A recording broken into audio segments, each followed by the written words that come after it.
Hey, it's a Humble Collector here. In today's video, we're going to take a look at the two-panel card of Hans Rewitzer. So without further ado, we'll go ahead and get started. So going right from the top here, we have a photo of Hans, and then down below, in remembrance and prayer to Mr. Hans Rewitzer from Pleistine, born on May 26, 1907, died on July 26, 1945, in Russian captivity, according to the Russian Red Cross report of April 1968. O Lord, grant him eternal rest. Our Father, Hail Mary.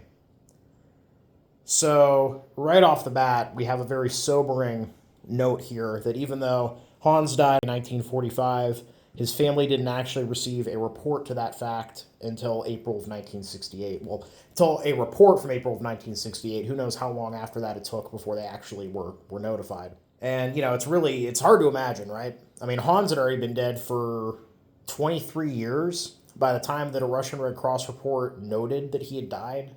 And, just think, obviously his family suspected he was dead by this point. But, it's hard for people not to keep up hope, right? Hope that somebody's still out there, they're going to come back. And that's why the missing and I guess the lost from the World Wars I always find the most haunting, because you just have all this hope that they're going to come home, and without confirmation they've actually died, you just can't give it up. Now, I did find a little bit of information about Hans. Johann, he was an Obergefreiter and died in a POW camp in the Spassk POW area near Karaganda, Kazakstan. And this is about 5,147 kilometers away from his hometown there of Pleistine. Now, I couldn't find a lot of information on this camp. I did find one reference that there was a lot of quarry work that was going on there. So, really rough, physical, hard labor. And apparently, thousands, tens of thousands of prisoners apparently died at this camp over the course of its operation. And it wasn't just German POWs that were here. Apparently, POWs from Japan, Finland, even France and Italy ended up in this camp. And there is actually a cemetery there containing the remains of 5,000 of these prisoners. So it's kind of crazy to think about, right? So this is a camp with prisoners from Japan, obviously captured at the end of the war there. Finland, captured during the continuation war. Now, France, I will admit, I'm not super familiar with any Vichy units that might have been on the Eastern Front. However, there were French volunteers and conscripts in the German military, so certainly some of them would have been captured. And of course, Italy, the Italians did have a presence on the Eastern Front, and many of them would have been captured as well. And I did actually find an interesting note that the Japanese government actually came in and basically exhumed the Japanese war dead in the mid-90s, cremated them, and returned them to Japan. So it seems a lot of the Japanese bodies were taken and brought home.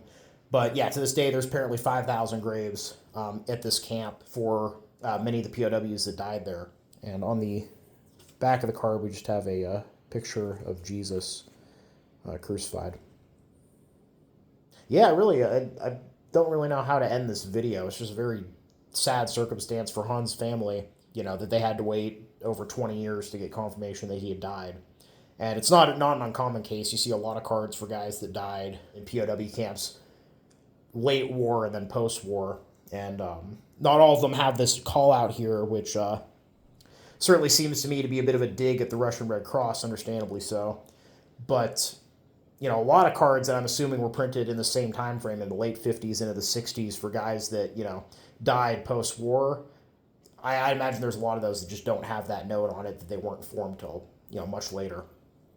So yeah, overall, I hope you guys all enjoyed the video. Please leave a comment down below. Love hearing from you. Thank you all for watching. Happy collecting, and I'll see you all again very soon.